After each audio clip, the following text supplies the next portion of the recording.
জোনেসাকে কূটনৈতিক চ্যানেলের মাধ্যমে ইতিমধ্যে হাসিনাকে ফেরত চেয়েছে বাংলাদেশ, যদিও ভারতের পক্ষ থেকে এখনো কোনো জবাব দেওয়া হয়নি। ভারত যদি আসলে ইতিবাচক না হয় এই বিষয়ে আমাদের কি করণীয় থাকবে?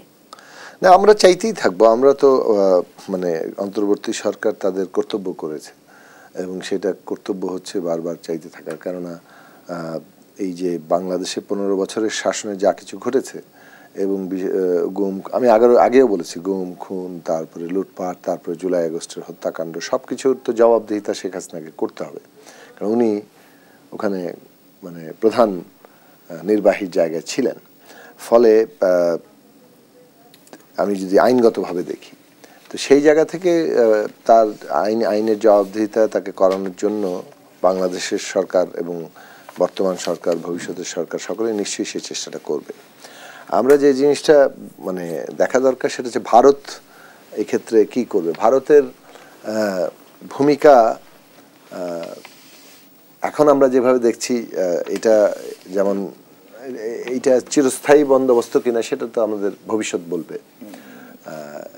আমার মনে হয় যে বাংলাদেশের দিক থেকে বাংলাদেশের কূটনৈতিক যে উদ্যোগ সেটা চালিয়ে যেতে হবে। আমরা আমাদের স্ট্যান্ড, আমাদের অবস্থান যাকে বলে সেটা পরিষ্কার করে সেটা চালিয়ে যেতে হবে।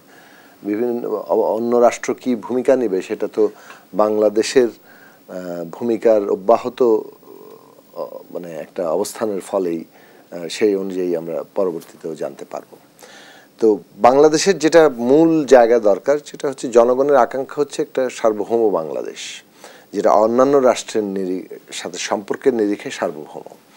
জনগণ সার্বভৌম এবং সেই জনগণের সার্বভৌমত্ব যখন একটা দেশে প্রতিষ্ঠিত হয়, তখন একটা গণতান্ত্রিক রাজনৈতিক ব্যবস্থা প্রতিষ্ঠিত হয়, তখন রাষ্ট্র হিসেবে সে অন্য রাষ্ট্রের সাথে সার্বভৌম আচরণ করতে পারে জনগণের শক্তিতে বলীয়ান হয়ে। জনগণের মধ্যে যদি বিভাজন থাকে, তখন অন্যান্য রাষ্ট্র নানান ফায়দা নেয় এই বিভাজনে। আপনি আপনাদের বর্তমান বিশ্বের দিকে তাকিয়ে দেখুন, মিডল ইস্ট থেকে এই সম্প্রতি এমনকি সিরিয়ার উদাহরণ আমরা দিতে পারি। তো আমরা এগুলো দেশ আমরা দেখেছি। সুতরাং আমাদের বাংলাদেশকে নিশ্চয়ই এখানে যারা নীতিপ্রণেতা, আমাদের সমস্ত রাজনৈতিক শক্তি, আমাদের সবাইকে এটা মনে রাখতে হবে যে আমাদের সার্বভৌমত্বের অভ্যন্তরীণ শর্তগুলো কী।